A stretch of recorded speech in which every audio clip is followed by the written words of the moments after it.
बोलिया आके नाबालक छे ते द्वारे कनी बोले ना समझा बुझा के रखबे आयो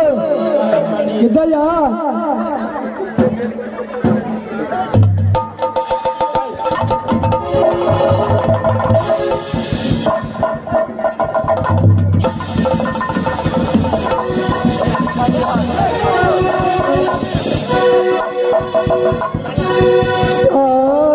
सातम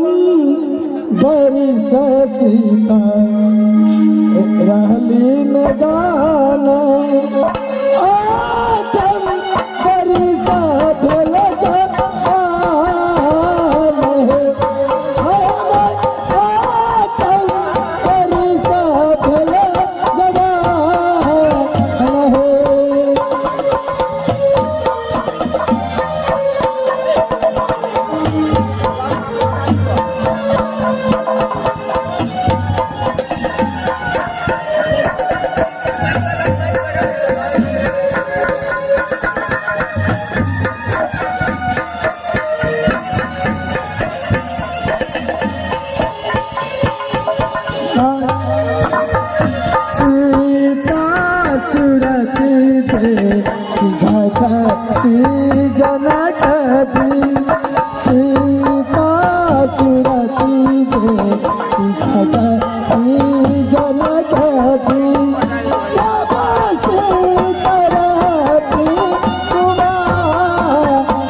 चारी बैठा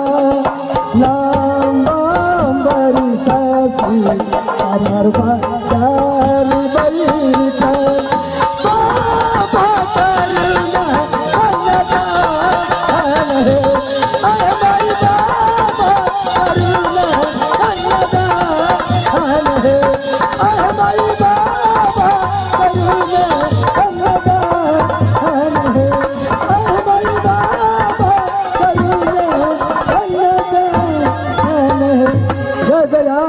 आप पहले हिल मिल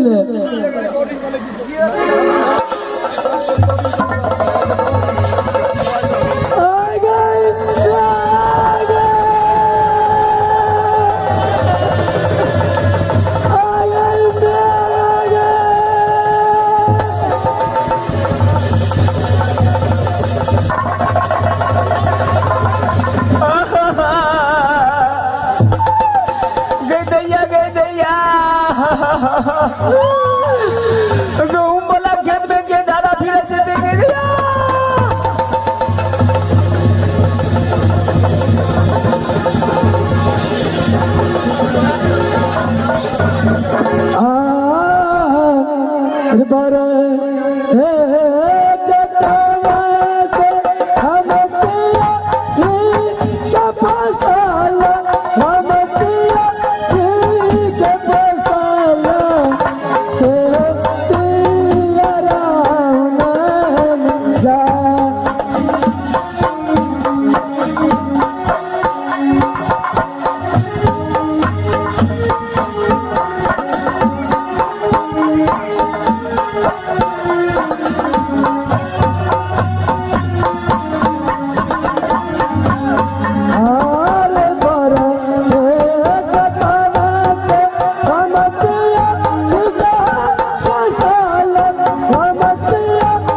जे छे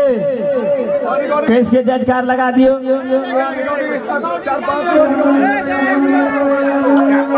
भैरव के थाकल छे तो रिकॉर्डिंग देखो